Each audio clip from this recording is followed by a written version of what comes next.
হয় চাওক, হেঁপাহৰ ভোগালী বিহুৰ যিহেতু আজি উৰুকা আৰু উৰুকাৰ এই মুহূৰ্তত দেখা গৈছে যে উখল মাখল পৰিৱেশ। আৰু মই এই মুহূৰ্তত উপস্থিত আছোঁ তিনিচুকীয়াৰ কচুজানৰ এখন থলুৱা মাছৰ বজাৰ, য'ত পুৱাৰে পৰা গ্ৰাহকৰ যথেষ্ট ভিৰ আৰু তেওঁলোকৰ পচন্দৰ মাছটো ক্ৰয় কৰিবৰ কাৰণে এনেধৰণেই যথেষ্ট লোকৰ ভিৰ দেখা গৈছে। কচুজানৰ যিখন থলুৱা মাছৰ বজাৰ, বিভিন্ন প্ৰকাৰৰ মাছ ইয়াত দেখা গৈছে।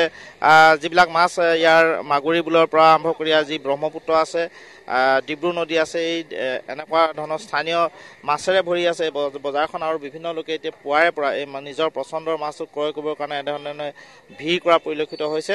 আৰু ইয়াত দেখা গৈছে যে বিভিন্ন প্ৰজাতিৰ মাছ, সৰুৰ পৰা ডাঙৰলৈ বিভিন্ন প্ৰজাতিৰ থলুৱা মাছ ইয়াত বিক্ৰী কৰিছে। মই বিভিন্নজনৰ কাষলৈ যাবলৈ চেষ্টা কৰিম, তেওঁলোকে কেনেধৰণৰ মাছ ক্ৰয় কৰিছে আৰু আজি ভোগালীৰ যিহেতু উৰুকা, এই উৰুকাৰ মুহূৰ্ততো তেওঁলোকে কেনেধৰণে উপভোগ কৰিব, মই বিভিন্নজনৰ ওচৰলৈ যাবলৈ চেষ্টা কৰিম।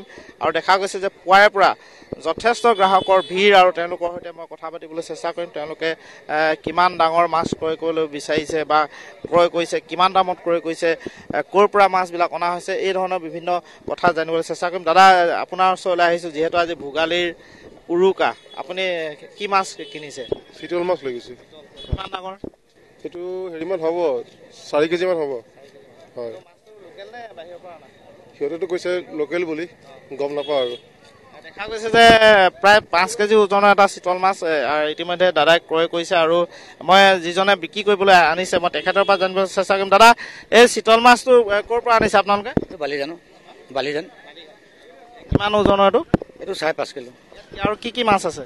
ইয়াত আপোনাৰ বৰালি, চিতল, আৰি, ৰৌ, বাহু, মানে ভেৰাইটিজ মাছ আছে। দামবিলাক আপোনালোকে কেনেকৈ নিৰ্ধাৰণ কৰিছে? এতিয়া চবৰ দামটো বেলেগ বেলেগ। বাহু হ'ল আপোনাৰ 500-600 টকা, চিতল 1000, 800 এনেকৈ বিক্ৰী কৰি আছে, আৰি 1000। এইবিলাক আপোনাৰ বালিঘাটৰে না আৰু বেলেগ ক'ৰবাৰ পৰা আপোনাক লাগে? গুজনৰ পৰা আহে, ফিচাৰীও আহিছে কিছুমান। আমি এইটো ক'ব পাৰোঁ যে এইটো থলুৱা মাছ সম্পূৰ্ণ। দেখা গৈছে যে ভোগালীৰ যিটো উৰুকাৰ কাৰণে থলুৱা মাছৰে এখন সম্পূৰ্ণ বজাৰ, আৰু এই বজাৰত যথেষ্ট গ্ৰাহকৰ ভিৰ।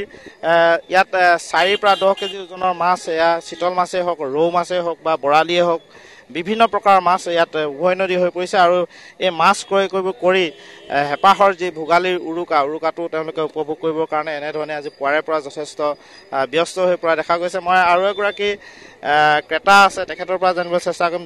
দাদা, ভোগালী বিহুৰ শুভেচ্ছা আপোনাক জ্ঞাপন কৰিছোঁ। আপুনি কি মাছ ক্ৰয় কৰিছে আজি?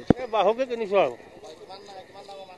এইটো 2.5 কেজি, 450কৈ লৈছে। আজি যিটো ভোগালীৰ উৰুকা, এই উৰুকাৰ ভাত সাজ আপোনালোকে একেলগে খাব নে সমজুৱাভাৱে খাব? একেলগে খাম, ককাই ভাই একেলগে খাম আৰু, সেইটোৱে কথা আৰু। একেলগে এসাঁজ খোৱাৰ যিহেতু আমেজেই যথেষ্ট সুকীয়া, আৰু এই সুকীয়া আমেজ উপভোগ কৰিবৰ কাৰণে আজি সকলোৱে সাজু হৈছে পুৱাৰে পৰা। আৰু এনেদৰেই দেখা গৈছে যে তিনিচুকীয়াৰ যিখন কচুজানৰ থলুৱা মাছৰ বজাৰ, এই বজাৰত যথেষ্ট লোকৰ ভিৰ। আৰু মই ইতিমধ্যে উল্লেখ কৰিছোঁ যে সৰুৰ পৰা ডাঙৰ মাছলৈকে সকলো প্ৰজাতিৰ মাছ ইয়াত দেখিবলৈ পোৱা গৈছে।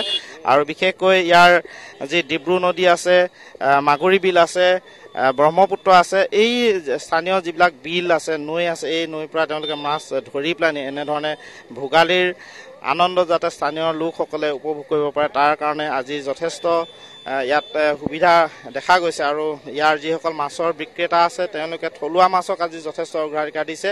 আৰু থলুৱা মাছৰ যথেষ্ট চাহিদা যিহেতু ইয়াত তিনিচুকীয়াত আছে, আৰু পুৱাৰে পৰা এই অঞ্চলটোত যথেষ্ট লোকৰ ভিৰ দেখা গৈছে, যিহেতু ইয়াত আজি থলুৱা মাছেৰে ভৰি আছে। থলুৱা মাছৰ এখন উভৈনদী বজাৰ হৈ পৰিছে। আৰু এই মাছ ক্ৰয় কৰি আজি যিহেতু ভোগালীৰ উৰুকা, এই উৰুকা আনন্দ উপভোগৰ কাৰণে এনেধৰণেই তিনিচুকীয়াৰ সৰ্বস্তৰৰ ৰাইজ আজি সাজু হৈ পৰিছে।